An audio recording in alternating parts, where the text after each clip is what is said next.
तारा रानी की अमर कथा। ये कथा आपको ध्यानपूर्वक सुननी है।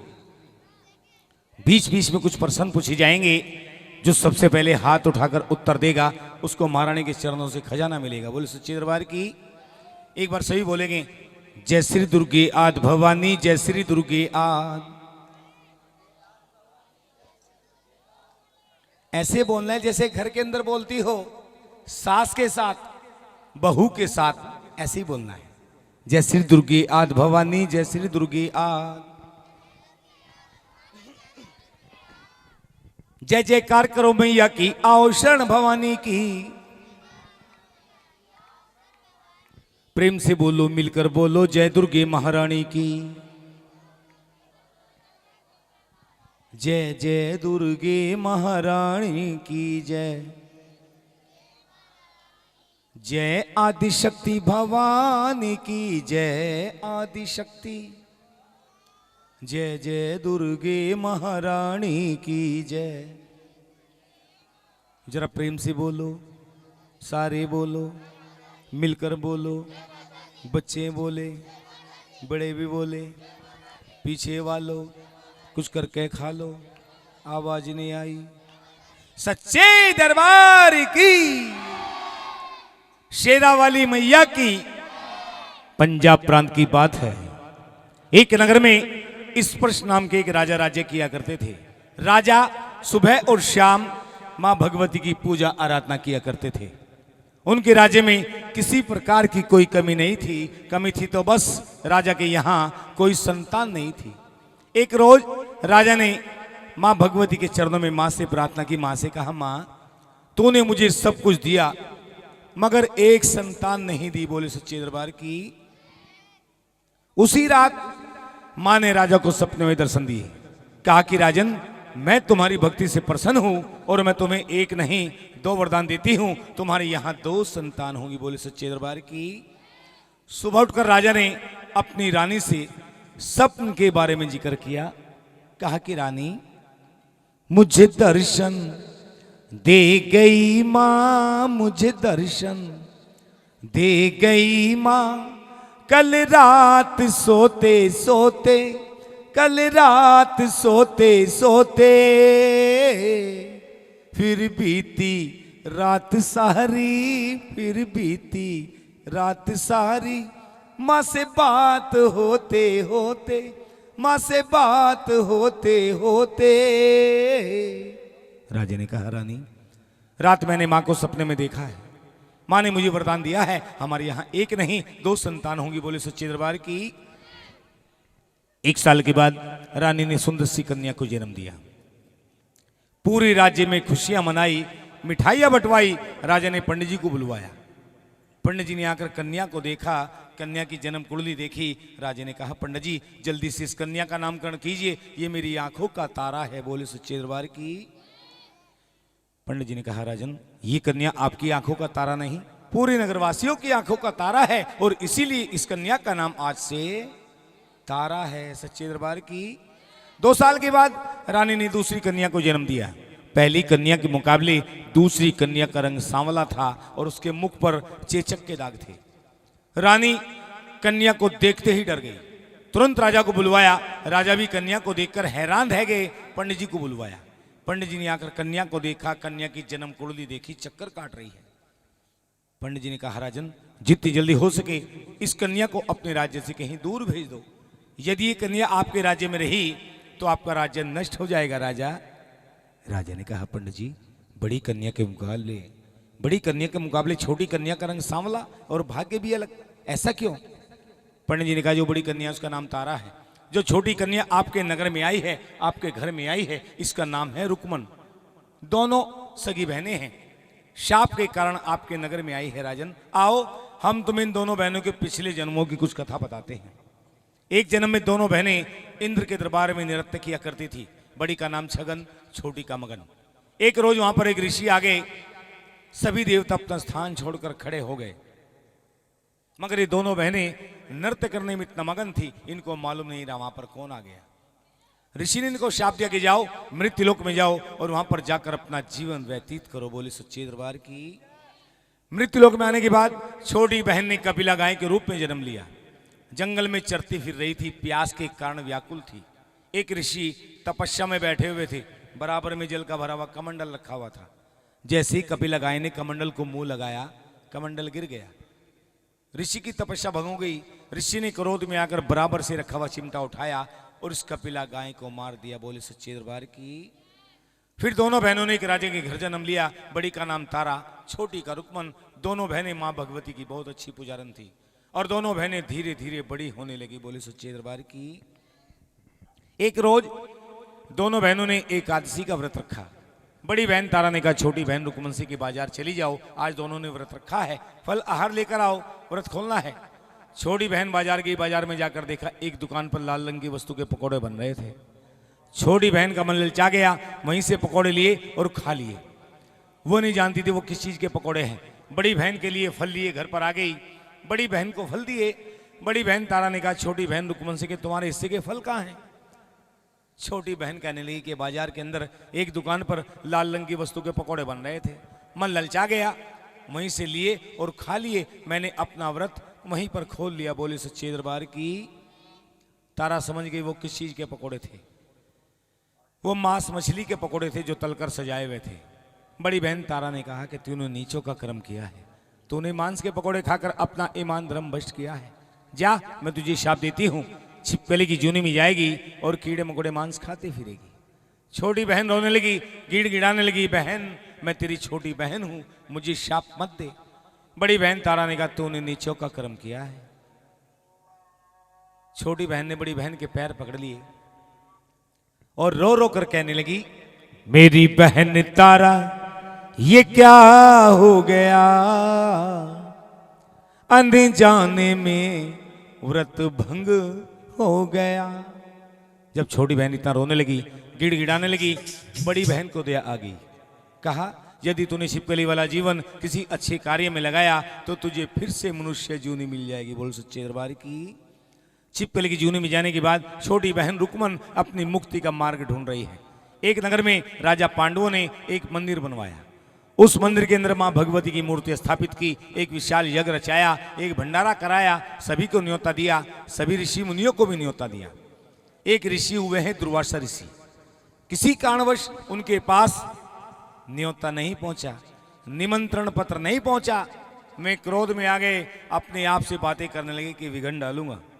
जंगल में पहुंच गए। जंगल में जाकर अपना रूप एक पक्षी का बनाया, एक चील का बनाया और अपने पंजों में एक मरा हुआ सांप दबाकर चल पड़े भंडारे की ओर। जाकर देखा भंडारे के अंदर चारों तरफ कोई नहीं था। एक कढ़ाई के अंदर खीर का प्रसाद बन रहा था। चुपके से जहरीला सांप खीर के कढ़ाई में डाल दिया। बोले सच्चे दरबार की। अच्छे दरबार की। सांप का गिरना खीर के अंदर किसी ने नहीं देखा। किसने देखा? छिपकली ने देखा। सभी ध्यान पूर्वक सुन रहे हैं। और पहली बोल ट्राई की होती है ना लड्डू? आगे से खजाना मिलना शुरू हो जाएगा। आपको देखना ही पड़ता है कौन कौन कथा सुन रहा है। छिपकली ने देखा। छिपकली सोचने लगी, बताऊं तो कैसे, इस प्रसाद के अंदर जहर है, जो भी इसको खाएगा काल के मुंह में जाएगा। उधर यज्ञ पूरा हो गया। राजा ने कहा कि जाओ भंडारा शुरू करो। जैसे ही भंडारसी खीर की कढ़ाई के पास पहुंचे, छिपकली ने दीवार पर इधर उधर रेंगना शुरू कर दिया। एक भंडारसी का ध्यान छिपकली की ओर गया। कहने लगा, अरे कोई छिपकली को भगाओ, कहीं ये प्रसाद में न गिर जाए। सभी का ध्यान छिपकली की ओर। छिपकली ने सोचा यही मौका है। छिपकली ने तुरंत गरम गरम खीर के अंदर छलांग लगा दी। बोले सच्चे दरबार की। गरम गरम खीर के अंदर छिपकली गिर गई, तड़प तड़प कर मर गई। भंडारसी देखकर हैरान रह गए, आपस में बातें करने लगे, अरे अनर्थ हो गया, ये छिपकली प्रसाद के अंदर गिर गई। ये प्रसाद झूठा होने के साथ साथ जहरीला भी हो गया। भंडारसी ने राजा से जाकर कहा कि राजन, प्रसाद के अंदर एक छिपकली गिर गई। राजा ने कढ़ाई के पास आकर देखा। छिपकली को देखकर छिपकली को बुरा भला कहा, नहीं छिपकली, तूने प्रसाद खंडित किया है, तू नीच है और नीच ही रहेगी। छिपकली को शाप दे दिया। भंडारसी से कहा कि जाओ इस खीर की कढ़ाई को लेकर जंगल में पहुंच जाओ। जंगल में जाकर एक गड्ढा खोदकर इस खीर को उस गड्ढे में डाल देना, ऊपर से मट्टी डाल देना ताकि कोई जानवर ना खा सके और किसी इंसान का इसके ऊपर पैर ना आ सके। ये प्रसाद है। बोली सच्चे दरबार की। भंडार से खीर की कढ़ाई को लेकर जंगल में पहुंचे। जंगल में जाकर एक गड्ढा खोदकर जैसे ही खीर को डालने लगे, नीचे से मरे हुए सांप का पंजर देखकर हैरान रह जाते हैं। पूरी कहानी समझ में आ जाती है। आपस में बातें करते हैं, अरे इस छिपकली ने तो हमारी जान बचाई है। यदि आज ये छिपकली हमारी आंखों के सामने ना गिरती तो हमें क्या मालूम था इसके अंदर पहले से एक जहरीला सांप पड़ा हुआ है। भंडार सिंह राजा के पास पहुंचे। राजा ने अपने छिपकली को बुरा भला कहा। आपने छिपकली को श्राप दिया। उस निर्मोही छिपकली ने हमारी जान बचाई है। प्रसाद के अंदर पहले से ही जहरीला सांप पड़ा हुआ था। माँ के मंदिर में जाकर माँ से प्रार्थना करते, मुझसे जितनी भी गलती हो गई, मैंने जितना भी यश कमाया है, इस निर्मोही छिपकली को लग जाए, मेरा शाप झूठा पड़ जाए। माँ के भवन से आकाशवाणी हुई। माँ के भवन से आवाज आई कि राजन, अभी अभी आप यज्ञ पूरा करके उठे हो और आपने छिपकली को शाप दिया है। आपका शाप लग चुका है। अगर आप प्रायश्चित कर रहे हैं, इसको एक वरदान मिल सकता है। इसका जन्म ऊंचे घराने में होगा, मगर पालन पोषण नीचों के यहाँ होगा। बोले सच्चे दरबार की। अच्छे दरबार की कथा समझ में आ रही है? बिल्कुल सीधी सच्ची कथा कह रहा हूं। बताइए, पहले लेडीज फर्स्ट, है ना? क्योंकि रात मेरे सपने में आई यमराज, कहने लगे तुम्हारे प्राण लूंगा जस्ट। मैंने कहा पहले लेडीज फर्स्ट, मौका देते इनको। बताइए ये कथा कौन किसको सुना रहा था?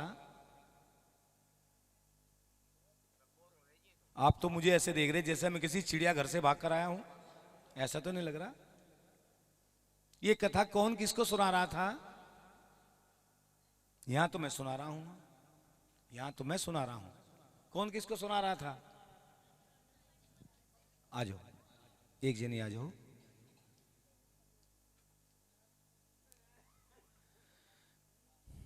कौन किसको? एक बार गुड़िया के लिए ताली बजाएंगे। आज आप सभी भक्त महारानी की होठ सीट पर बैठे हैं। कौन बनेगा? करोड़पति तो टीवी वाले बनाते हैं। इससे ऊपर की सोचो। 2000 का नोट आ गया, 5 का भी आने वाला, छपने जा रहा, 24 तक आ जाएगा। ये खजाना आपके खजाने में रल ना जाए। छोटी चुन्नी लेकर लाल वाली बांधकर अपने खजाने में रख लेना। लक्ष्मी के भंडार भरे रहेंगे। बोले सच्चे दरबार की।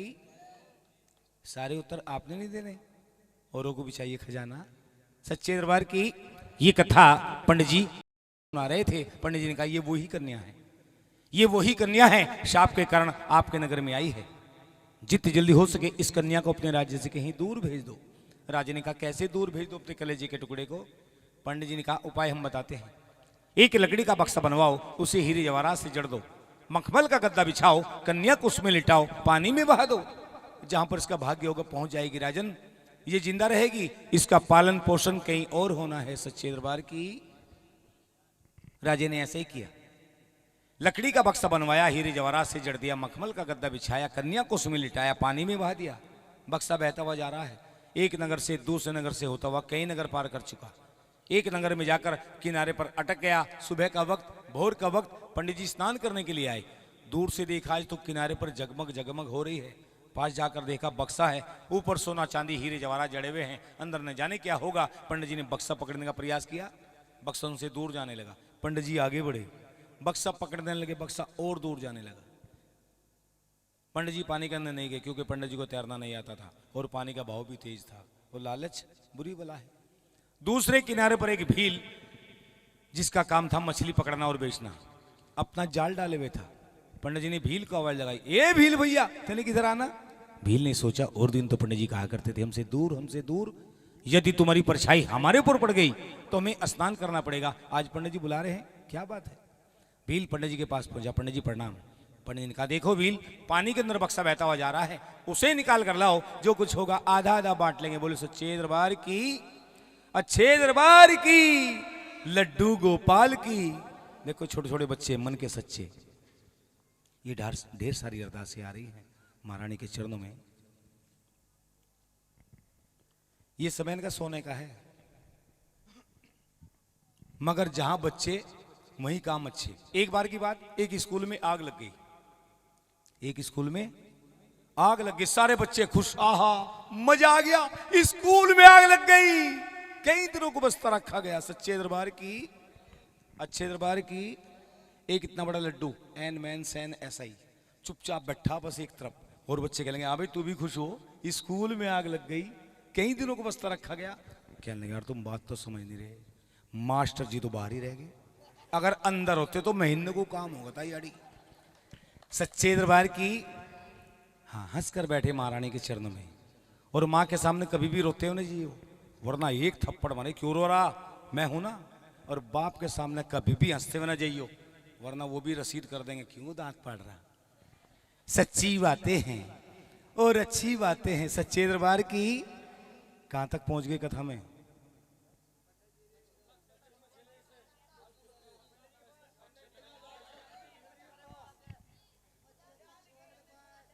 सही उत्तर नहीं है आप तक।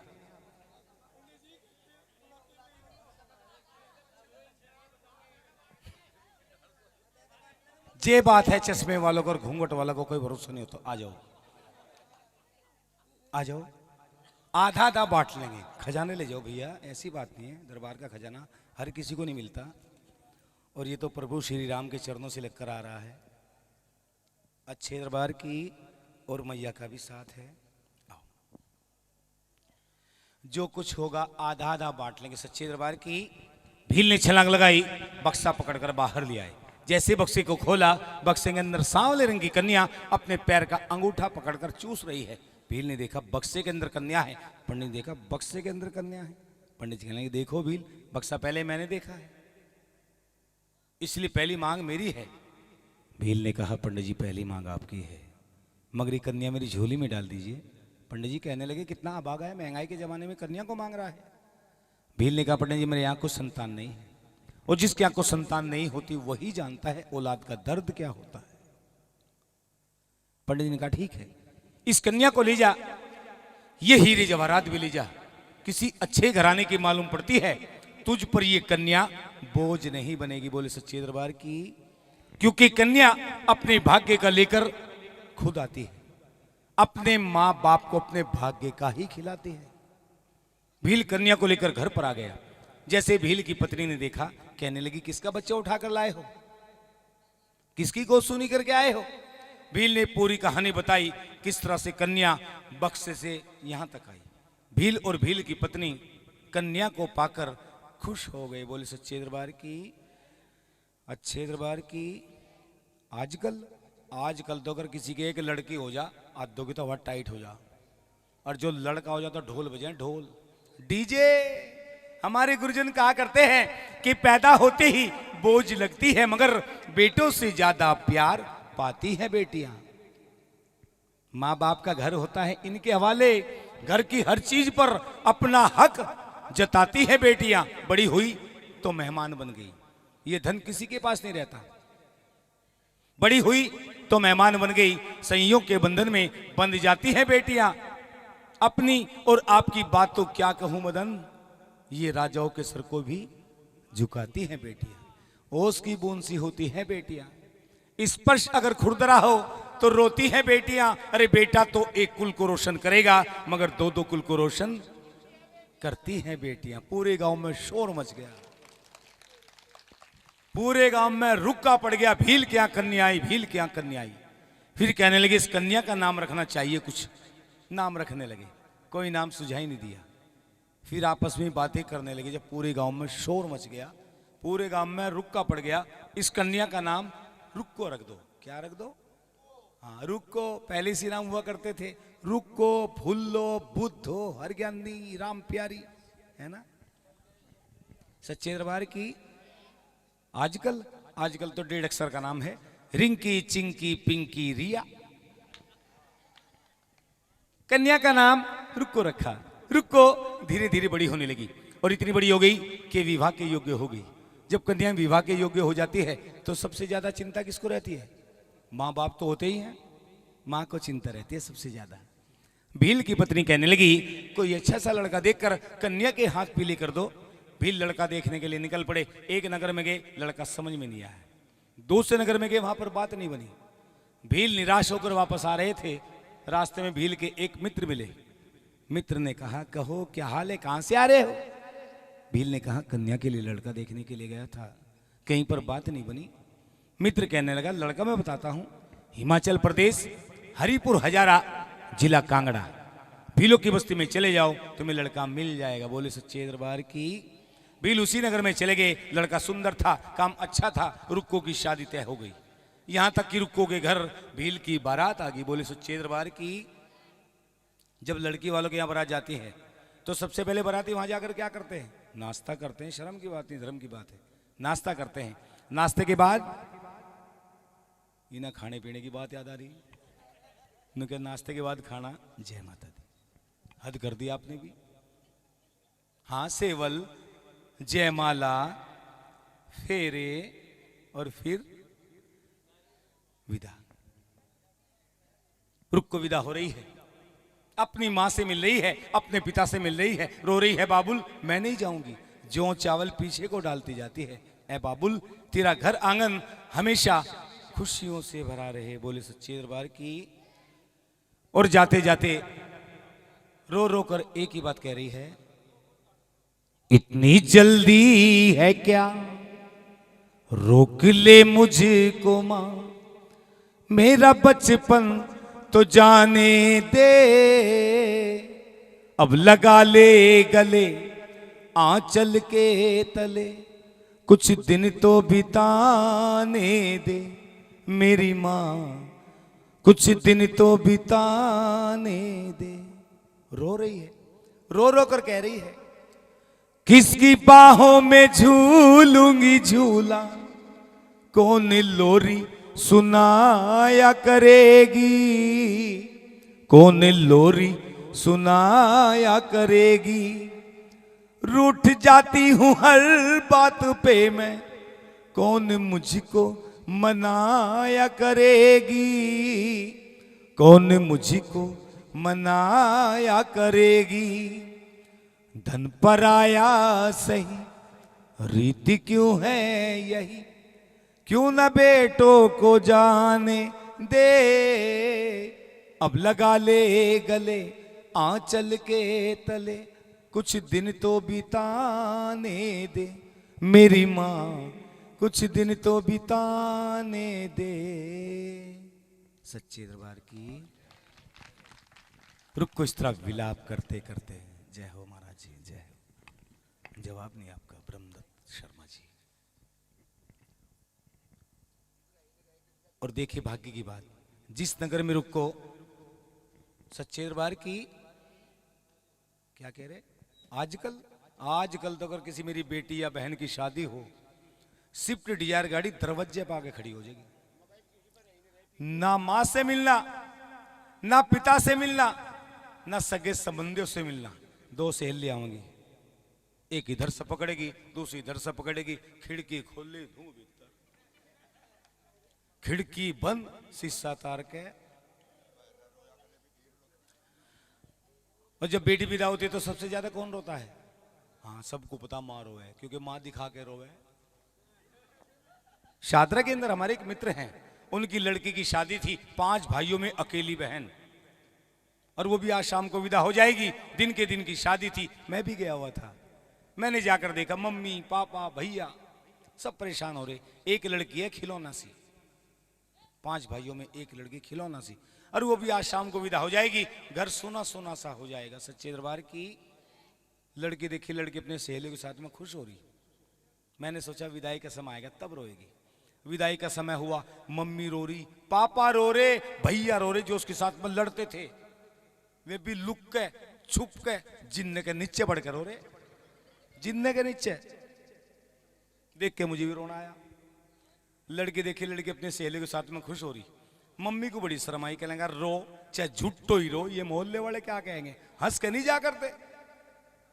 कहने लगी मैं क्यों रो, रोवेंगे वो जो मुझे लेके जा रहे, ना तूने खाना बनाना सिखाया ना कपड़े धोना सिखाया, जरूरत का सारा सामान दे दिया। सच्चे दरबार की। देखिए भाग्य की बात, जिस नगर में रुक्को शादी की बात पहुंची है, उसी नगर में रुक्को की बड़ी बहन तारा रानी बनकर राजा हरिचंद के साथ अपना जीवन व्यतीत कर रही है। किसके साथ? हरिश्चंद तो सत्यवादी हुए हैं, हरि HARI, हरिचंद दोनों बहनें एक ही नगर में मगर एक दूसरे से अनजान। रुक्को ने ससुराल में जाकर देखा बूढ़े सास और ससुर। रुक्को ने अपनी सास की सेवा की, अपने ससुर की सेवा की, अपने पति की सेवा की।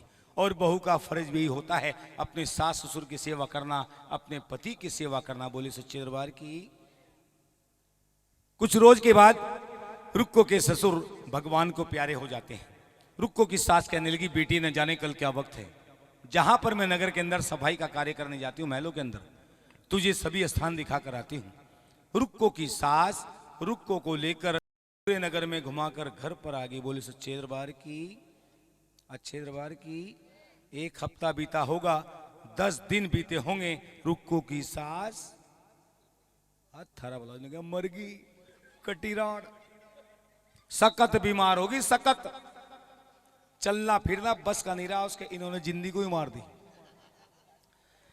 सास भी कभी बहू थी, ऐसा कर लो काम को जो रोटी मिल जाए शाम को।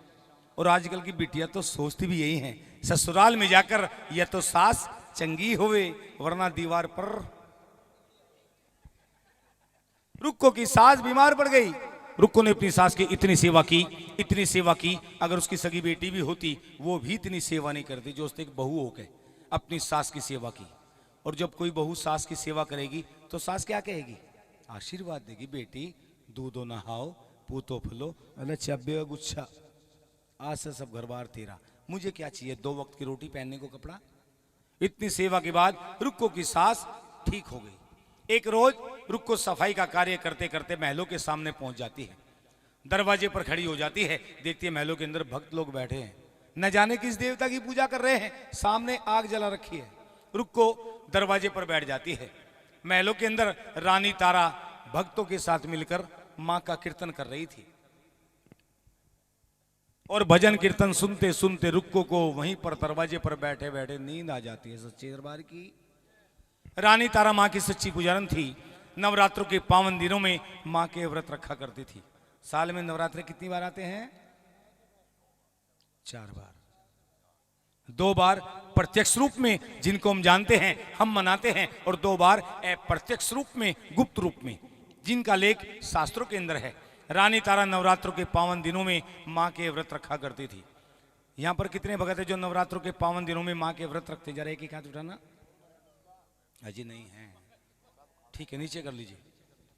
जानते हैं इनके व्रत कैसे होते हैं? इधर नवरात्रे शुरू हुए, उधर बाबूजी को थिल्ला पकड़ा दिया, लो जी 5 किलो कुट्टू का आटा, 2.5 किलो सामक के चावल और 2.5 किलो मावा और 5 किलो आलू, केड़े पेड़े दूध वाले कहते हैं, ओ भाई जब तक नवरात्रे चलेंगे 2 किलो दूध फालतू दे के जाइए। सुबह से शाम तक कुट्टू को आटे की पकौड़ी, सामक के चावल की खीर, केड़े पेड़े, 2-2 गिलास दूध पी कर हमारे पास का नहीं था काम। हम तो 9 के 9 दिन बढ़ती रहे। मजाक वाली बात नहीं है। नवरात्रि आगे भी आएंगे, नवरात्रों से पहले वजन तोल लेना, नवरात्रों के बाद तोल के देखना, 2 किलो बढ़ा पाओगा, घटने का नहीं बिल्कुल भी। और बहन जी आपका तो घटा भी नहीं दिखाई देने का। भक्ति में शक्ति होती है। तारा रानी सबसे पहले माँ की प्रतिमा को स्नान कराकर, माँ को नए वस्त्र पहनाकर, माँ को भोग लगाकर तब अपना व्रत खोला करती थी, 1 लौंग का जोड़ा और 1 चुल्लू पानी से। एक बार की बात है, अष्टमी का रोज था। रानी तारा माँ की प्रतिमा के सम्मुख बैठी हुई थी। तारा ने आंखें बंद की। तारा के मन में ख्याल आया कि माँ मैं नहीं जानती तू कौन है और क्या रूप है तेरा, इतने साल हो गए व्रत करते करते मगर आज तक तेरे दर्शन नहीं किए, तेरा दीदार नहीं किया। माँ तारा के सिर्फ मन में ख्याल आया था, तुरंत माँ ने दर्शन दिए। बेटी तारा आंखें खोल, देख तेरे सामने कौन खड़ा है। सच्ची पुजारन थी रानी तारा। तारा ने आंखें खोली, सामने माँ है। माँ को नमन किया, माँ को शीश झुकाया। माँ ने कहा बेटी तारा मांग क्या मांगती है? तारा ने कहा माँ तुम्हारा दिया हुआ सब कुछ है मेरे पास। दर्शन के विलासा मन में थी, वो भी आज पूरी हो गई माँ। माँ ने कहा नहीं तारा, जहां पर मैं जाती हूँ कुछ ना कुछ देकर आती हूँ, मांग क्या मांगना है? तारा ने कहा माँ अगर तुझे देना है तो पहले वादा कर, कहीं तो बाद में नाट तो नहीं जाओगी, मुकर तो नहीं जाओगी। माँ कहने लगी तू मेरी कैसी भगत है, ये पूरा संसार मुझे पूजता है, मुझे मानता है, मुझे ध्याता है, तू मुझे वस्तुओं में बांध रही है। रानी तारा कहने लगी माँ अगर तुझे देना है तो पहले वादा कर, वरना तू अपने घर राजी, मैं अपने घर राजी, काम मेरा हो ही गया। दर्शन के विलासा मन में थी माँ, पूरी हो गई। माँ ने सोचा ऐसे नहीं मानेगी तारा। माँ ने कहा ठीक है तारा वादा करती हूँ, मांग क्या मांगना है? तारा ने सबसे पहले माँ के लिए आसन लगाया, लाल रंग का आसन बिछा माँ के लिए। ये लाल कपड़ा इसलिए मंगाते हैं, माँ का आसन होता है लाल रंग का। माँ को बैठाकर रानी तारा ने माँ से क्या मांगा, आपको भी वही मांगना है, ठीक है। आधे दोनों सोच रहे कदी तारा ने जहर मांग लिया हो, और आज फंस गए हो, कमेटी वालों ने कहां फंसा दिया आज। रानी तारा ने मां को बैठाकर मां से कहा, मां देना हो तो दीजिए जन्म जन्म का साथ, मेरे सर पर रख दो मैया, मेरे सर पर रख दो दाती, अपनी दया का हाथ। मां आज के बाद मैं तुझे याद करूं या ना करूं, मुझ पर कोई आंच नहीं आनी चाहिए, मेरा बाल विवाह का नहीं होना चाहिए। मां ने कहा, तारा आज तूने मुझे वस्त्रों में बांधकर अपना बना लिया, ठीक है, वादा किया है, निभाऊंगी। आज के बाद तू मुझे याद कर या न कर, मैं तेरा ख्याल रखूंगी, मैं तेरा ध्यान रखूंगी। मगर तुझे भी एक बात का ध्यान रहे, आज के बाद मेरा कोई भी भगत अगर तेरे दरवाजे पर मेरे जागरण का या मेरे कीर्तन का न्योता लेकर आया तो तुझे वहां पर जरूर जाना पड़ेगा। कभी ये सोचकर रह जाए इस गरीब के घर चांदी के बर्तन नहीं होंगे खाना खाने के लिए, तुझे वहां पर जाकर दोने पतलों में खाना पड़ेगा। तारा ने कहा, ठीक है माँ, जैसा आप चाहो ऐसे ही होगा।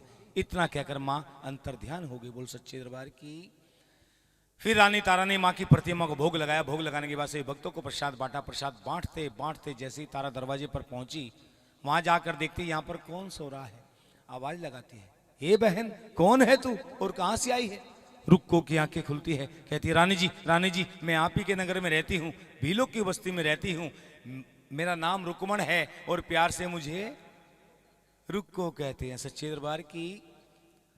रुक्को कह लेंगे, रानी जी ये आप किस देवता की पूजा कर रहे हैं और सामने आग क्यों जला रखी है। रानी तारा कह लेंगी, रुक्को ये माँ भगवती है, जगत जननी जगदम्बा है, और सामने आग जलाई नहीं, ज्वाला जी की अखंड ज्योत जगाई है, जो ज्वाला जी के अंदर बिना तेल बाती के जगती है। बोले ज्वाला मैया की, क्योंकि ज्योत हमेशा जगती है, चिता जलती है। फिर रानी तारा ने अपनी जेब से कुछ टके निकाले, कुछ पैसे निकाले, महारानी के चरणों में चढ़ा दिए। रुक्को ने फिर कहा, रानी जी आपने क्या किया। रानी तारा कहने लगी, रुक्को मैंने माँ के चरणों में अरदास लगाई है, इसके करने से क्या होता है रानी जी। इसके करने से मनचाहा फल मिलता है। रुक्को कहने लगी, रानी जी अगर मैं माँ के चरणों में कुछ अरदास लगाऊं या कुछ मन्नत मांगू, क्या मेरी मनोकामना पूरी होगी। रानी तारा कहने लगी, रुक्को अपनी जेब से कुछ टके निकाल, कुछ पैसे निकाल, महारानी के चरणों में अरदास कर, तेरी मनोकामना अवश्य पूरी होगी। बोले सच्चे दरबार की।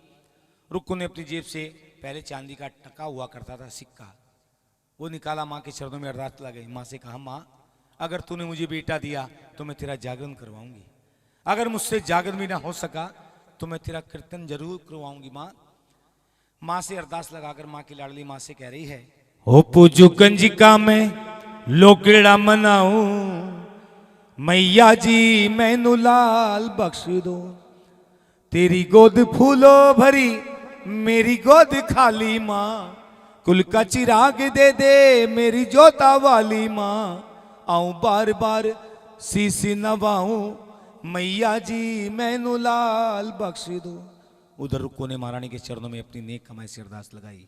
इधर कमेटी वालों की तरफ से कोई लेडीज अरदास लगा दे, एक दो, कोई नहीं, उनको दे दो, जो नियम है। उधर रुक्को ने अरदास लगाई, इधर माँ की लाडली जो भी अरदास लगाना चाहिए, ये बंदमुट्ठी अरदास होती है, इस वक्त की अरदास कभी खाली नहीं जाती।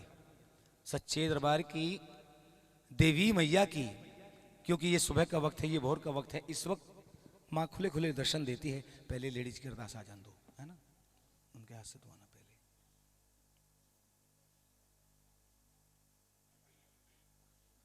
बच्चे कोई ना आए, आओ दरबार में। सुमित मुट्ठी बंद करो, सीधे हाथ में मुट्ठी बंद करो, सीधे हाथ में। जो भी कहना है माँ से कहो, अपने दिल की बात, किसी दूसरे को मत बताना, या तो आपको मालूम होनी चाहिए या फिर इस माँ को मालूम होनी चाहिए। जैसी भक्ति ऐसे ही फल देती है माँ। ये माँ की लाडली अरदासें लगा रही है महारानी के चरणों में। महारानी जिस मनोकामना भावना से अरदासें आ रही है, खुले खुले दर्शन दे, मनोकामना पूरी चले। बोल सच्चे दरबार की। और ये माँ की लाडली कह रही है माँ से, माँ तेरे दर्श की धुन में माता हम हैं हुए मतवाले, रोक सके ना आंधियां हमको, ना ही बादल काले। चढ़ के कठिन चढ़ाइयां बेशक पांव में पड़ जाए छाले, फिर भी तेरे दर आ पहुंचे मां, हम हैं किस्मत वाले। तेरी जय हो भवानी, जय जय महारानी। आया बुलावा भवन से मैं रह ना पाई, अपने पति संग चढ़ के चढ़ाई नंगे पांव आई। लाल चुनरी चढ़ाऊं जय हो मां, तेरी ज्योति जगाऊं जय हो मां। मैं तो रज रज दर्शन पाऊं, मैं तो रज रज दर्शन पाऊं, दर्शन को हर साल सदा सुहागन ही आऊं। तेरी जय हो भवानी। सुमित जय जय महारानी। महारानी अंकित, जिस मनोकामना भावना से अरदासी आ रही है, खुले खुले दर्शन दे, मनोकामना पूरी करे। बोल सच्चे दरबार की। और माँ सबके नाम जानती है, अरदासें लगाते रहें और अपने स्थान पर बैठते रहें। ये माँ की लाडली भी अरदास लगा रही है महारानी के चरणों में, और ये भी कह रही है माँ से, माँ हम भी तेरे चरणों में आए हैं, अपने श्रद्धा सुमन लेकर आए हैं माँ, हमारी भी कुछ मनोकामना है। और ये माँ से कह रही है, माँ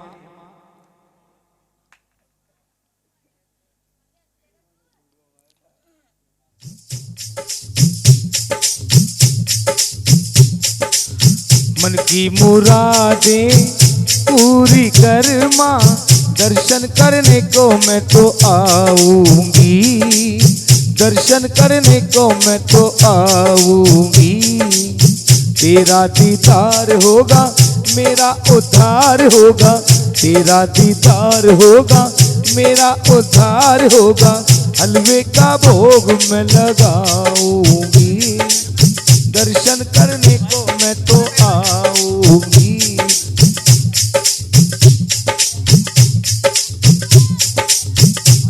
आधा घंटा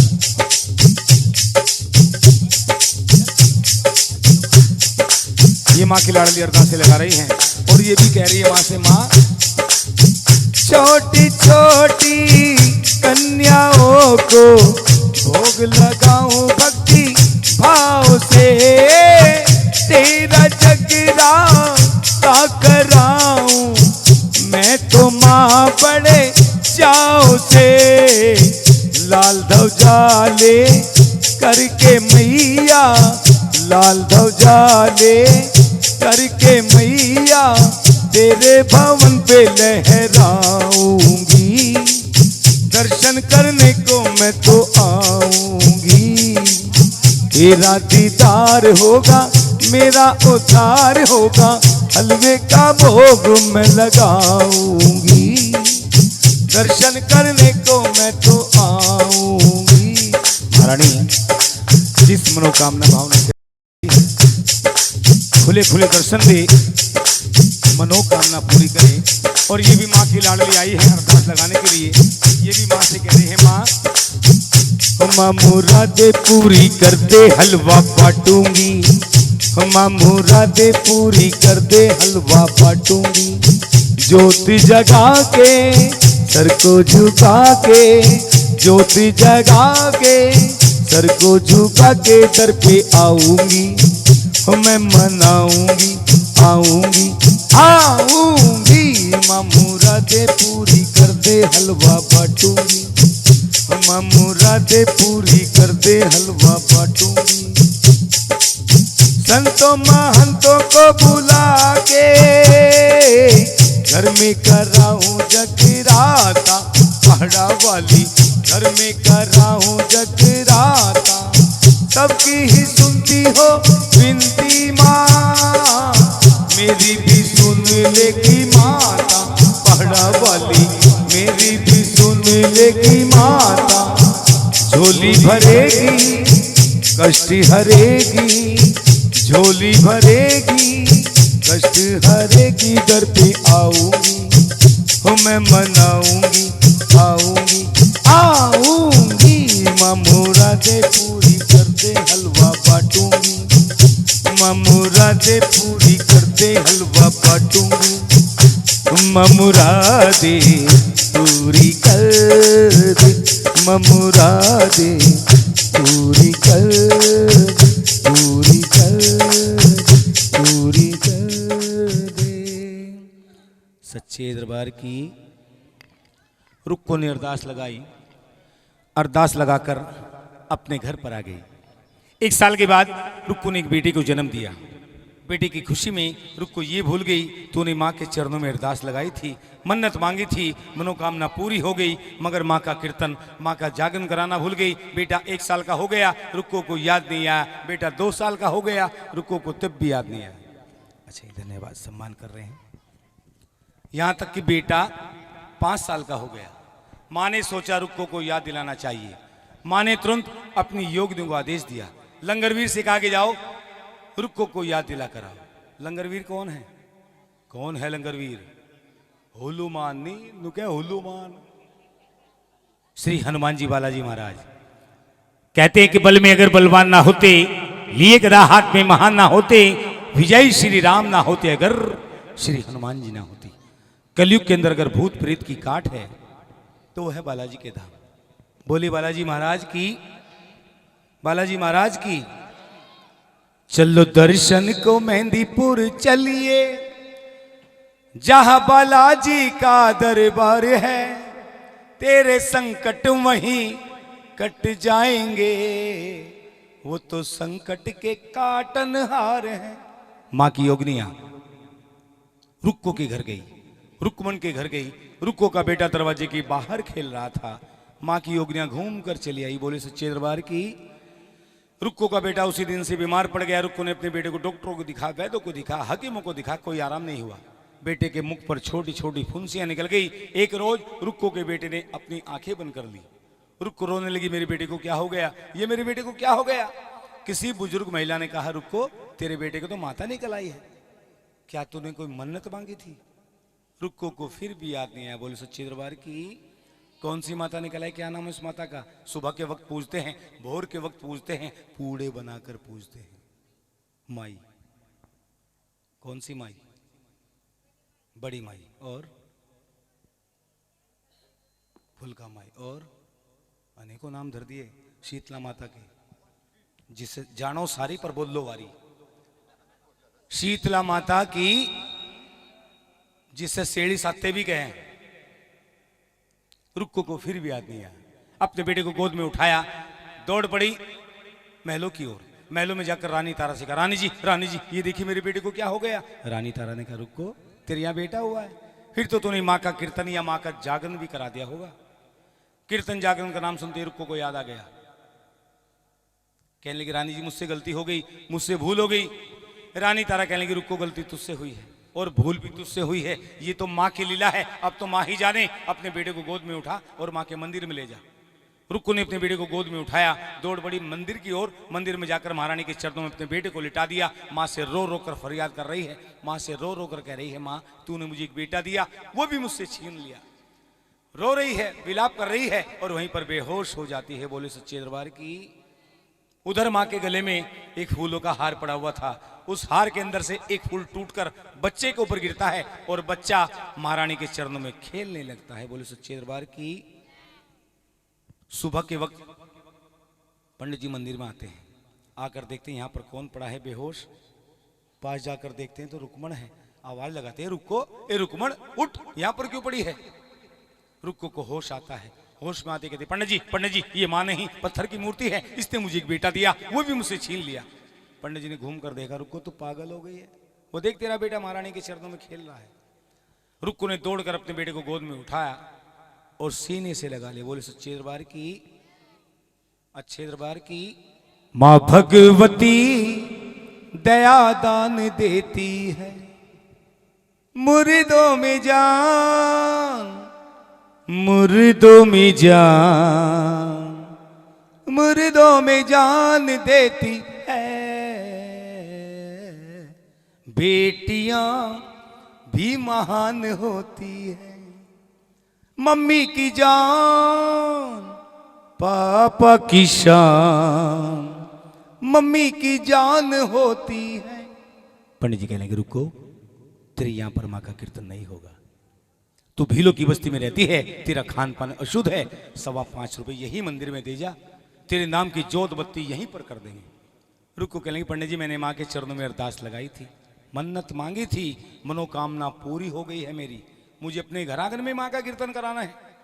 पंडित जी कहेंगे अगर तुझे अपने घर आंगन में माँ का कीर्तन कराना है तो हमारी मंडली की जो प्रधान है वो है रानी तारा, रानी तारा को डल देकर आ, अगर रानी तारा ने डल स्वीकार कर लिए तो तेरे यहां मां का कीर्तन हो जाएगा। बोल सच्चे दरबार की। रुक को कहने की डल ये क्या होते हैं? पंडित जी ने कहा हम बताते हैं। एक लाल रंग का कपड़ा ले, उसके अंदर 1.25 मुट्ठी चावल हल्दी से रंगकर, कुछ दक्षिणा रखकर, कुछ दूब रखकर बांधकर रानी तारा को देकर आ, ये होते हैं डल, असली निमंत्रण। बोले सच्चे दरबार की। रुक को ने डल तैयार किए, डल लेकर महलों में पहुंच गई। महलों में जाकर रानी तारा से कहा जय माता दी, जय माता दी, जय माता दी। रानी तारा से कहा रानी जी आपको मेरे घर पर माँ का कीर्तन करना है और ये रहे डल। रानी तारा ने डल हाथों में लिए, आंखें बंद की, माँ का ध्यान लगाया, आंखें खोलकर कहा रुक को मंगलवार के रोज तेरे घर पर माँ का कीर्तन होगा, सभी भक्त आएंगे, मैं भी आऊंगी। बोले सच्चे दरबार की। ये होते हैं डल, असली निमंत्रण। जिस पार्टी वाले के पास ये डल पहुंच जाते हैं, ये निमंत्रण पहुंच जाता है, उस पार्टी वाले के घर पर चाहे जितनी बड़ी परेशानी क्यों ना हो, मगर ये डल लेने के बाद, ये निमंत्रण लेने के बाद उसे एक बार इस ज्योत के सम्मुख जरूर आना पड़ता है। मगर आजकल तो मोबाइल का चलन है, पूरी पार्टी मोबाइल पर बुक हो जाती है और दक्षिणा भी अकाउंट में आ जाती है एडवांस। मगर यहां पर तो अपने घर जैसी बात हो रही है। अब जब शामली गंगेरू में ज्यादा फर्क नहीं है, एक घर जैसी बात हो रही है। सच्चे दरबार की। रुक को डल देकर अपने घर चली गई। महलों में एक नाई रहता था जिसका नाम था सैन। रुक को और रानी तारा की बातें सुन लेता है। अगले रोज राजा से चुगली कर देता है कि राजन एक बार की बात है, मैं आपकी दाढ़ी बना रहा था, मैं आपकी सेब बना रहा था, मेरे कन की उंगली साबुन के साथ पानी के साथ आपके मुंह में लगी थी। राजन उस रोज आपने मुझे थप्पड़ मारा था, आपने कहा था कि सैन तूने साबुन का पानी कन की उंगली मेरे मुंह में लगा दी, मेरा ईमान धर्म भ्रष्ट कर दिया। राजन उस रोज पानी भी आपका था, साबुन भी आपका और तौलिया भी आपका, और मंगलवार के रोज आपकी रानी भीलों की बस्ती में जाएगी, वहां का प्रसाद खाएगी, तब आपका ईमान धर्म कहाँ जाएगा। राजन राजा ने कहा यदि तुम्हारी बातें सत्य है तो तुम्हें इनाम दिया जाएगा। बोल सच्चे दरबार की। मंगलवार का रोज आ गया, राजा को चिंता होने लगी। राजा जानते थे रानी तारा माँ की सच्ची पुजारन है, माँ के कीर्तन में जरूर जाएगी। सैन नाई से कहा कि सैन कोई उपाय बताओ जिससे रानी तारा महलों से निकलकर भीलों की बस्ती में जा सके। सैन नाई ने कहा राजन हाथ आगे कीजिए। राजा ने हाथ आगे किया, सैन नाई ने कन की उंगली पर उस्तरा मार दिया। बोले सच्चे दरबार की। उस्तरा लगते ही राजा को क्रोध आ गया। राजा ने चिल्लाकर कहा सैन ये तूने क्या किया। सैन नाई ने कहा राजन आपकी उंगली में चीरा लगाया है, अब इसमें नमक भरकर पट्टी बांधूंगा, आपको दर्द होगा, जब आपको दर्द होगा आपको नींद नहीं आएगी, और जब आपको नींद नहीं आएगी आपकी रानी भीलों की बस्ती में नहीं जाएगी। बोल सच्चे दरबार की। क्या हो गए, डर गए? सो रहे होंगे तभी तो डर गए। सच्चे दरबार की। देवी मैया की, लाडले भवन की, मुरली वाले हनुमान की।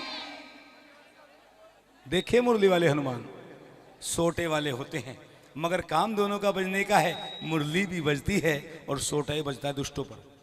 पिछले हफ्ते हम हरियाणा के अंदर चले गए, पानीपत में विवेक विहार में। मैंने जैसी कहा मुरली वाले हनुमान की, सब ने बोल दिया। जमन ने कहा देखे हैं मुरली वाले हनुमान? एक इतना बड़ा लड्डू खड़ा, अंकल जी मैंने देखे। बैठ जा, मैं तो झुट्टो ही बका रहा। कहना नहीं तो मैं भी दिखाऊंगा। मगर तो हरियाणा का है ढेटा, कहता मैं भी दिखाऊंगा। मैंने बच्चे को बका, बैठ जा।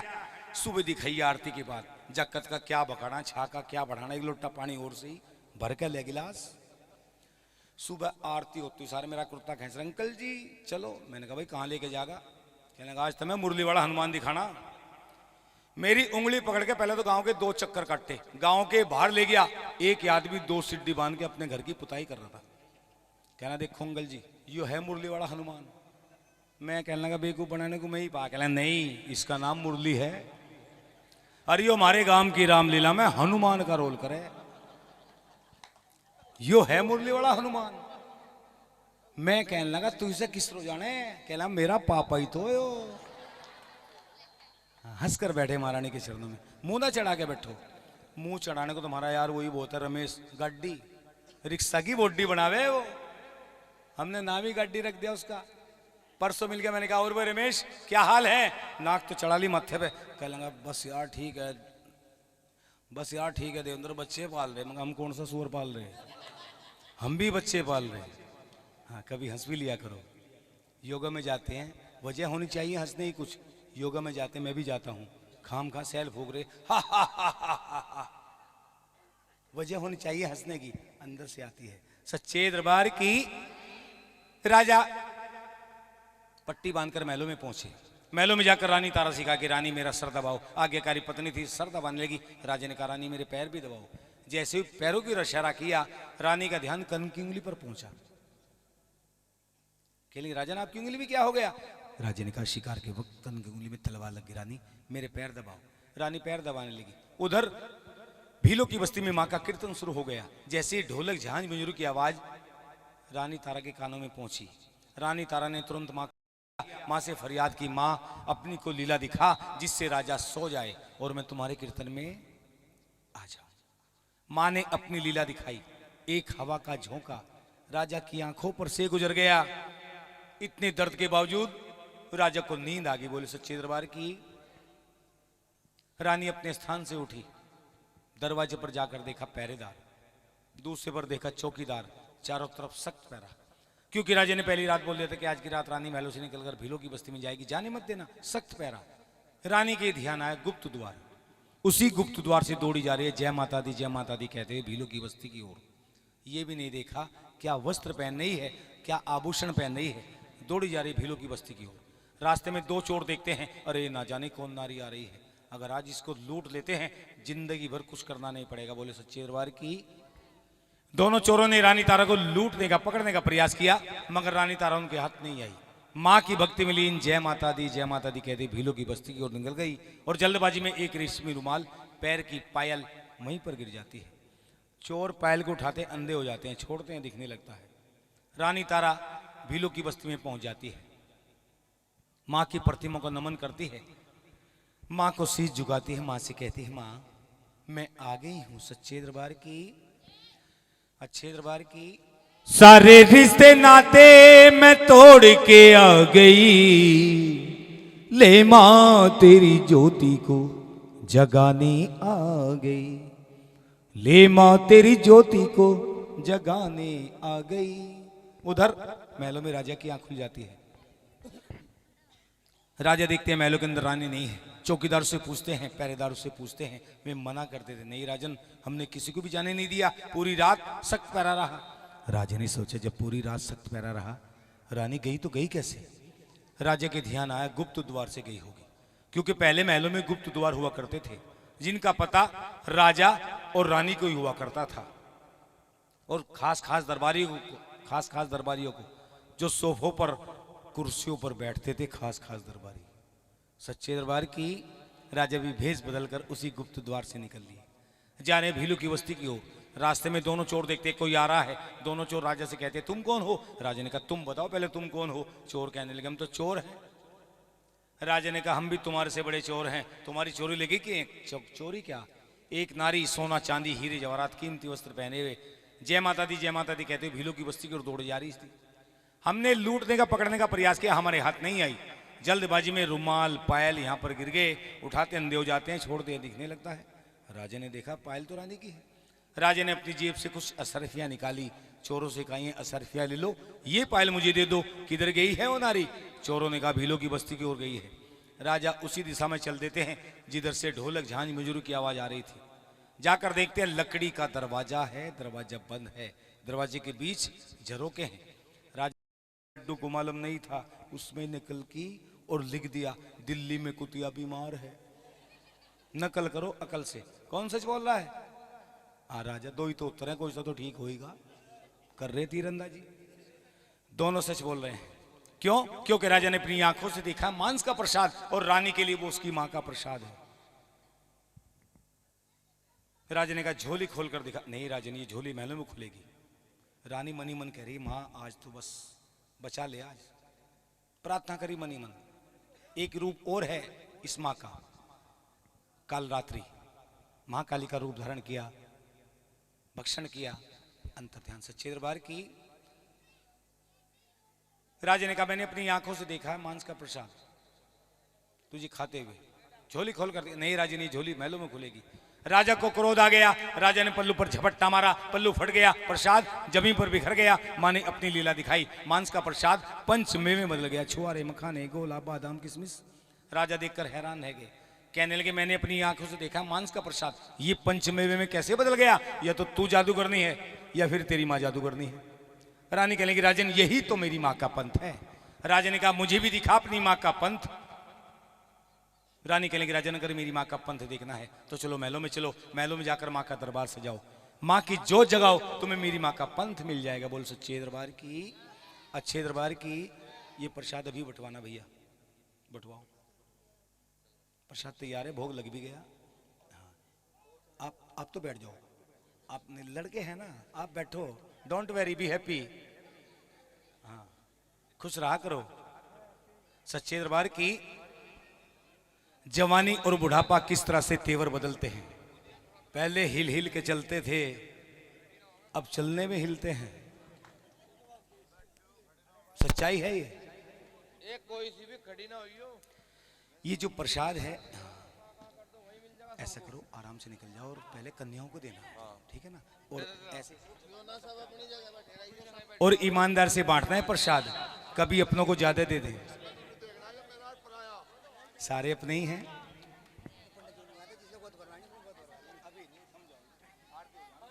सब कुछ होगा काम, सब कुछ होगा आरती के बाद। एक इधर चले जाओ, मुंह देख के रहने दियो भाई प्रसाद। एक बार हाँ देते चलो, ऐसे हिसाब से बांटो, सब पे आ जाए, इन दोनों थालों में भी रह जाए थोड़ा बहुत, खाली थाल नहीं लाना दरबार में।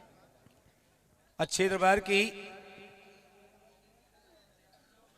राजा और रानी महलों में आ गए। महलों में आकर माँ का दरबार सजाया, माँ की जोत जगाई। जोत जगाने के बाद राजा ने कहा रानी अब क्या करना है? रानी कहने लगी राजन अब मेरी माँ को भोग लगेगा। राजा ने कहा किस चीज का भोग लगेगा?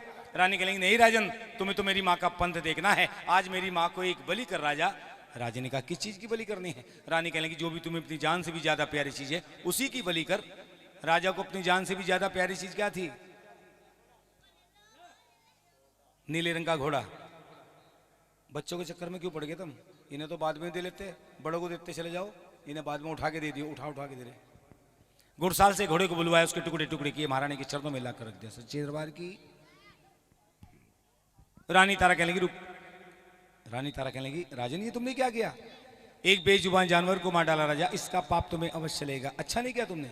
राजा ने कहा रानी ये घोड़ा मुझे अपनी जान से भी ज्यादा प्यारा था, मैंने इसकी बलि की है। रानी कह लगी राजन तुम्हें अपनी जान से भी ज्यादा प्यारी चीज एक और है, तुम्हारा बेटा रोहतास, जिसे तुम प्यार से सुंदर भी कहते हो।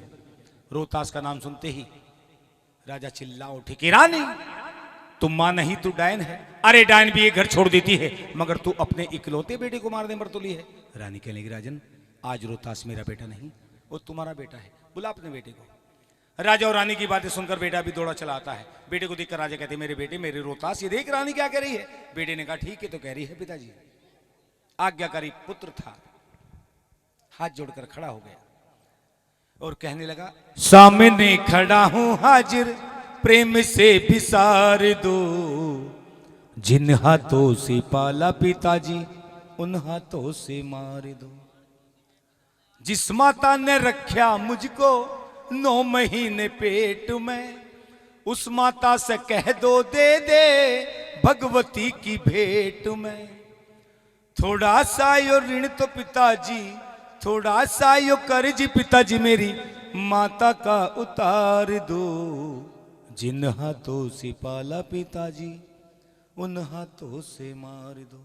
बेटे ने कहा पिताजी मेरी बलि ऐसे वैसे मत करना, जैसे राजा मोर ध्वज बेटा चीरे आरे से, वैसे मेरा पेट चीरो खूनी कटारे से।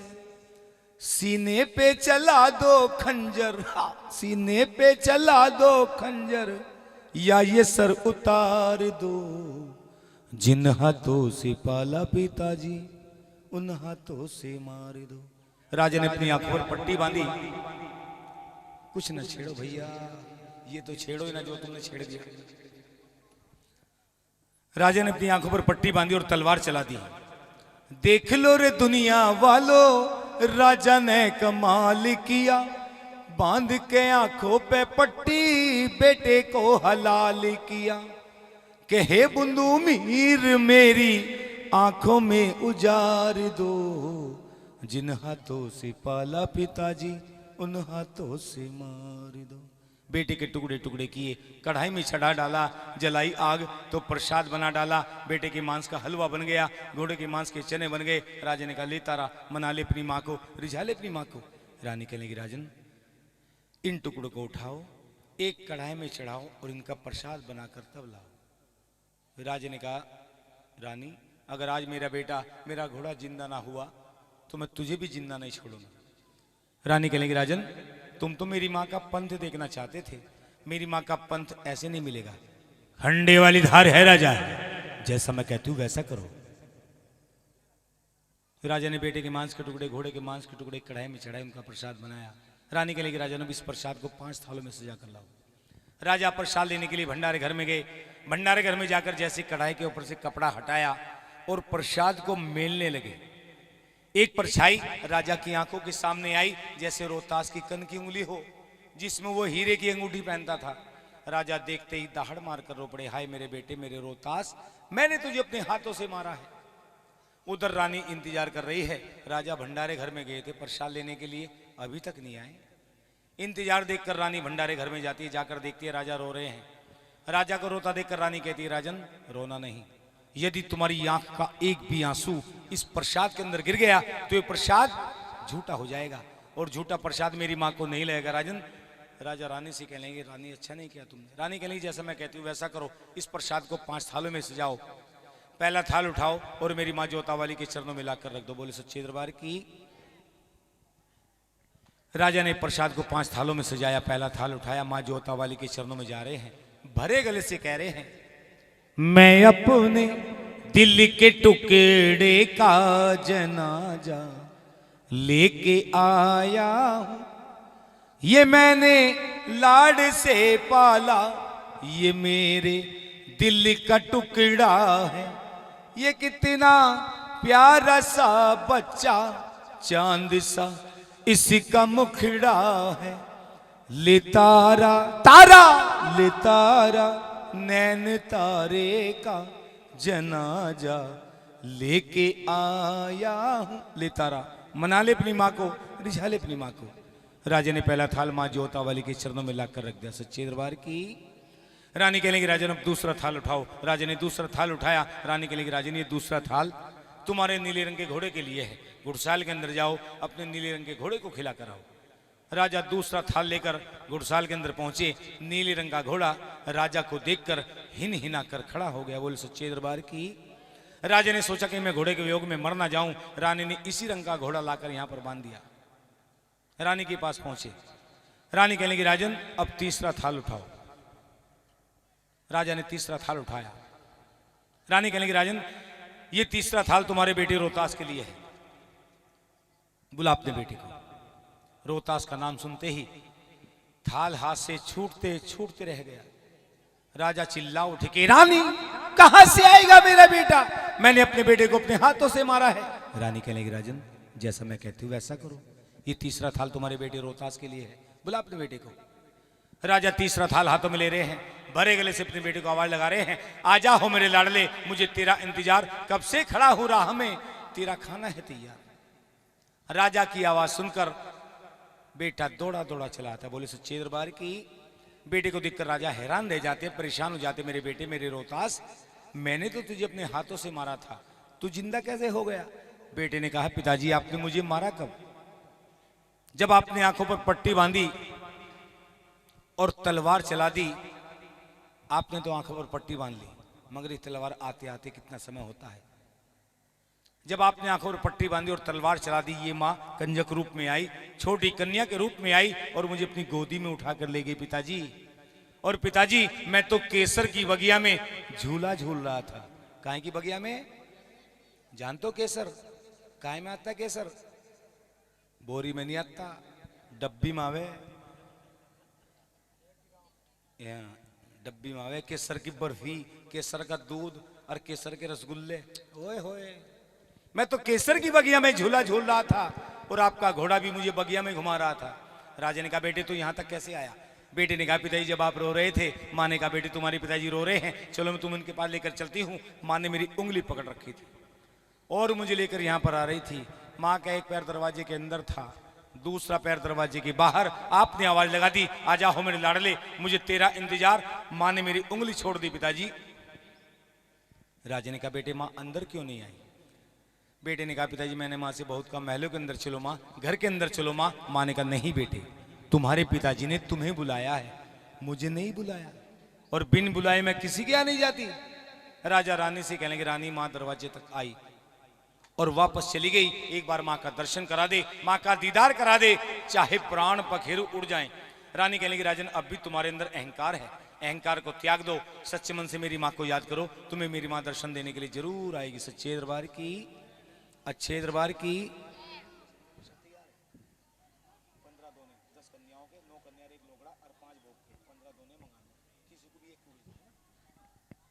राजा माँ से प्रार्थना कर रहा है माँ मुझसे गलती हो गई, मुझसे भूल हो गई, एक बार दर्शन दे दो माँ। राजा माँ को पुकार रहे हैं शेरावाली माँ अब दर्शन दे, दर्शन दे। धीरे बोले नहीं तो पड़ोसी आ जाएंगे। तेरे द्वार पे माता हम खड़े, तेरे चरणों में माता पड़े, शेरावाली माँ अब दर्शन दे माँ। शेर पे माता जब जब हुई सवार, दुष्टों का कर डाला था संहार। तलवार से त्रिशूल से कृपाण से माँ बाण से तूने शुंभ निशुंभ को मार के और महिषा संहार के, शेरावाली माँ अब दर्शन दे। आज जय जय माँ की बोलियो, कल को सारी रात भेद दिलों के माँ से खोलियो, कल को सारी रात। राजा ने सच्चे मन से माँ को पुकारा, माँ को याद किया। माँ कंजक रूप में, छोटी कन्या के रूप में आकर अपने दरबार में विराजमान होगी। बोल सच्चे दरबार की। माँ ने आते राजा को आवाज लगाई होश में आ राजा, होश में आ राजा। राजा ने सर उठाकर देखा सामने माँ है, माँ को नमन किया, माँ को शीश झुकाया। माँ ने कहा राजा ये जो तुम्हारी रानी है जिसका नाम तारा है, मेरी सच्ची और अच्छी पुजारन है, और जो भीलों की बस्ती में रहती है जिसका नाम रुक्मण है, प्यार से जिसे रुक्को कहते हैं, वो कोई और नहीं तारा की छोटी बहन है। ये दोनों सगी बहनें शाप के कारण कई जन्मों से भटकती आ रही है। आज इन दोनों बहनों का मिलन हुआ है। राजा वरदान देती हूं जब तक धरती और आकाश रहेगा मेरी दासी तारा और रुक्मण का नाम रहेगा। कलयुग में भक्त लोग मेरे नाम का जागरण करेंगे। उस जागरण के अंदर जो भक्त मुझे सच्चे मन से नारियल की भेंट चढ़ाएगा उसकी सभी मनोकामना मैं पूरी करूंगी। सच्चे दरबार की। नारियल की भेंट क्यों चढ़ाते माँ को? कब को चढ़वाने बताओ? कहाँ थे प्रभु? नहीं अजी तुम रहने दो, बस अपने आप हो जाएगा सब। भगवती देख रही है, राम मंदिर में है आज, राम दरबार में, अपने आप करा लेते हैं अंदर घुस के। नारियल की भेंट क्यों चढ़ाते माँ को? क्या मतलब है नारियल का? शीश का प्रतीक होता है नारियल। जिस तरह हमारे सर के ऊपर बाल होते हैं, नारियल के ऊपर भी ऐसे होते हैं। छील कर देखेंगे 3 निशान दिखाई देंगे, जैसे खोपड़ी में अंत समय में 3 निशान रह जाते हैं खोपड़ी में। अंदर सकत भाग होता है, खारा पानी होता है। सच्चे दरबार की। राजा ने दरबार से तिलक की कटोरी उठाई, पहले माँ को तिलक किया, फिर अपने बेटे को तिलक किया। माँ ने कहा एक बात और सुन राजा, चौथा थाल तुम्हारा है और 5वां थाल मेरी दासी तारा का है। कलयुग में भक्त लोग मेरे नाम का जागरण करेंगे। उस जागरण के अंदर अगर मेरी दासी तारा और रुक्मण की कथा नहीं कही और तुम्हारा नाम नहीं आया उस जागरण के अंदर, तो जागरण में कभी स्वीकार नहीं करूंगी। बोल सच्चे दरबार की। माँ ने कहा मैं भक्तों को कलयुग में भी दर्शन देने के लिए आऊंगी, भक्त लोग मेरे 3 रूप में दर्शन करेंगे। इतना कहकर माँ अंतर ध्यान होगी। बोल सच्चे दरबार की। राजा और रानी अपना राजपाट छोड़कर अपने बेटे को वहां का राजा बनाकर रानी के साथ जंगल में निकल जाते हैं। माँ का मंदिर बनाते हैं, माँ की मूर्ति स्थापित होती है और वहीं पर पूजा पाठ करने लगते हैं। आज भी हिमाचल प्रदेश हरिपुर हजारा जिला कांगड़ा के अंदर रानी तारा का विशाल मंदिर है। नवरात्रों के पावन दिनों में वहां 10 के 10 दिन मेला भरता है और आज भी हम मां के दर्शन करते हैं। आज भी कलयुग में भी मां हमें 3 रूप में दर्शन देती है। वे 3 रूप कौन कौन से हैं? कथाएं बहुत सुनी आपने। लक्ष्मी, माता, सरस्वती है जी। मां काली, मां लक्ष्मी, मां सरस्वती। ये नहीं आने की कलयुग में। कलयुग है ये माता नहीं आने की। पहला रूप कंजक रूप, 8 वर्ष की कन्या, जिनको हम नवरात्रों में पूजते हैं, आज भी पूजेंगे आरती के बाद। दूसरा रूप पवन रूपी हवा का झोंका, जिसे हम महसूस करते हैं। और तीसरा रूप ज्वाला जी की अखंड ज्योत, जिसके सहारे आज पूरी रात यहां पर बैठे हैं। आज आपके चारपाई, डबल बेड, बिस्तर आपका इंतजार कर रहे होंगे। न जाने आज हमारे मालिक कहां गए, मगर बहुत अच्छी जगह बैठे हो। महारानी के चरणों में महारानी के पावन नवरात्रे, तीसरा नवरात्रा शुरू भी हो चुका है। इस एक रात का फल आपको अवश्य मिलेगा, क्योंकि इंसान को समय नहीं मिलता मां के मंदिर में जाने का, मां के जागरण में जाने का। और समय ऐसा भी आ गया था, ऐसा भी आ गया था समय। हाँ भाई ठीक है, हाँ भाई आने की कोशिश ना करिए, वहीं रहिए बस। हे बोबो, बहुत बुरी बीमारी चल रही, कहीं ना निकलिए घर से बाहर, घर में ही रहिए बस। फोन पे बातें हो रही, लाइव टेलीकास्ट चल रहा बस। छींके लगे आदमियों को, छींके नाम धर दिया मास्क। मास्क है नहीं है, चलान हो गया 2000 रुपए का मास्क। कहते हैं कि भरोसा नहीं झूठी जिंदगानी का, न जाने कब टूट जाए फनर इस चलती कमानी का। इंसान पानी का बुलबुला है। और यूं भी कहते हैं जिंदगी यूं गुजर जाएगी, देखता ही तू रह जाएगा, फिर तू कर लेना लाखों यतन, गुजरा वक्त नहीं आएगा, नहीं आएगा। हस्तरेखा है किसने पढ़ी, नाम रट ले घड़ी दो घड़ी। ओ द्वारे पे है मैया खड़ी, नाम रट ले, नाम रट ले। जिस भजन में राम का नाम ना हो, उस जिस जगह पे अपना मान ना हो, उस। देखो इनके बड़ा भजन है, एक लाइन में होगी सारी की सारी। चाहे पत्नी जितनी प्यारी हो, उससे भेद बताना। मैंने ऐसे ही पूछ लिया करनाल के पास में जूंडला में, चाहे पत्नी जितनी प्यारी हो, उससे भेद बताना ना चाहिए। एक बहन जी खड़ी होगी, ओ भाई सुनो, नो बता तू यहाँ जागरण कराना रहा या हमारे में राड करवाना रहा? मैंने कहा बहन जी मैं तो जागरण कराना रहा। तो क्या बात कह रहा तू? और तुझे पता मैं, पांडव कितने भाई थे? कितने भाई थे पांडव? पांडव 5 नहीं 6 भाई थे। जब महाराज युधिष्ठिर को ये मालूम हुआ 6ठा भाई हमारा कर्ण भी है, बड़े खुश हुए, मगर इस बात का उन्हें दुख भी हुआ। माता जी ने राज अपने सीने में दबाए रखा, तुरंत समस्त नारी जाति को शाप दे दिया कि आज के बाद तुम्हारे अंदर कोई बात नहीं छुपेगी। तब से इन्हें शाप लगा हुआ है कि ना कुछ बता दो, बिना कहे पूरे मोहल्ले में पता लग जाए। ये बोबो बस तुझे ही कह रही मैं, किसी को ना बताइए। हमारे सोनू के पापा कह रहे थे बिना कहे पूरे मोहल्ले में पता लग जा। और चाहे भैया थैया जितना बैरी हो, उससे राज छिपाना ना चाहिए। चाहे बेटा जितना लाडला हो, उसे सर पे बिठाना। सर पे बिठाने का मतलब नहीं है कंधे बिठा रखकर पूरे गांव के चक्कर काट दिए, जैन मंदिर, राम मंदिर, पूरे मोहल्ले के उसकी मांगे। और चाहे बेटी जितनी लाडली हो, आजाद घुमाना ना चाहिए। जिस भजन में गुण और ज्ञान ना हो, उस भजन को गाना, उस जगह पे जाना। आगे प्रसाद आ गया। तारा और रुक्मणी की कथा, ये 2 बहनों की कथा। ईमानदार से किस किस को अच्छी लगी? जरा एक हाथ उठाना भैया।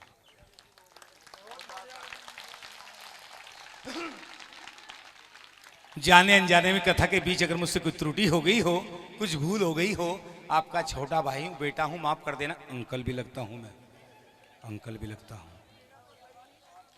पता है बच्चे हंस रहे हैं। और जागरण में या कथा में कोई त्रुटि रह जाती है, उसे पूरा करती है आरती। और जहां से कथा शुरू करते हैं वहीं कथा को विराम देते हैं। कथा खत्म नहीं हुआ करती, कथा को विराम देते हैं। जैसे शुरुआत की थी, सही बोलेंगे, जय श्री दुर्गे आद भवानी, जय श्री दुर्गे आद। वाह जी वाह, सम्मान करें हमारे भैया, जय हो। राजवीर जी सब जानते हैं। जय जयकार करो मैया की, आओ शरण भवानी की। 511 रुपए अशोक चौधरी, अच्छा, बिलेंदर के लड़के। 511 रुपए अशोक चौधरी बिलेंदर जी के लड़के राम मंदिर में दान दे रहे हैं। जिस मनोकामना भावना से अरदास से आ रही है, अरे ये नाम ये आ रहे हैं, पैसे आ रहे हैं, मां सबको खुले खुले दर्शन दे। सच्चे दरबार की जय जयकार करो मैया की, आओ शरण भवानी की। प्रेम से बोलो, मिलकर बोलो, जय दुर्गे महारानी की। आगी महक देसी घी का लवेगी। जय जय दुर्गे महारानी की जय। जय आदि शक्ति भवानी की जय। आदि जय जय दुर्गे महारानी की जय। जरा प्रेम से बोलो, सारे बोलो, मिलकर बोलो, बच्चे बोले, बड़े भी बोले, पीछे वालों कुछ करके खा लो। आवाज नहीं आई, पीछे देखो कैसी आवाज आ रही है, जैसे हॉस्पिटल से आ रही हो। आउच, दबी दबी उंगली पे सांप लगा। कहे जय अच्छा जी, नु कह रहे क्या नाम जयकारा बड़ा हो गया। सरकार ने सभी चीजों पर टैक्स लगा दिया, एक जयकारा बच रहा बस। जय माता दी 4 अक्षर हो गए। कोई नहीं, डोंट वेरी, बी हैप्पी, चिंता मत करो, खुश रहा करो। 2 दबाते हैं, 2 कहते हैं। आपको कहना है हाँ जी। क्या कहना है जी? ताली बजा के हाथ खोलकर बैठिए। हाथ बांधकर वो बैठता है जिसके घर के अंदर 2 सिलेंडर हो गैस के और दोनों खाली, और ऊपर से मेहमान आ जाओ, वो भी रात को 10 बजे आ जाओ, शामली वाले, हो जानी फजीता। सच्चे दरबार की हाँ जी कहना है आपको ताली बजा के। मैं शेरा वाली, हाँ जी, अब तो छोटा होगा जयकारा। मैं शेरा वाली, हाँ जी, पहाड़ा वाली, भंडार भरेगी, माँ सबकी इच्छा माँ पूरी करेगी। क्या क्या भाई वाह। शेरा वाली हाँ जी, पहाड़ा वाली हाँ जी, गूंगे हो गए हाँ जी, बहरे हो गए हाँ जी। माँ की भक्ति में ऐसे लीन हो जाओ, भव से पार हो जाओगे। बोल सच्चे दरबार की देवी मैया की, लाडले भवन की।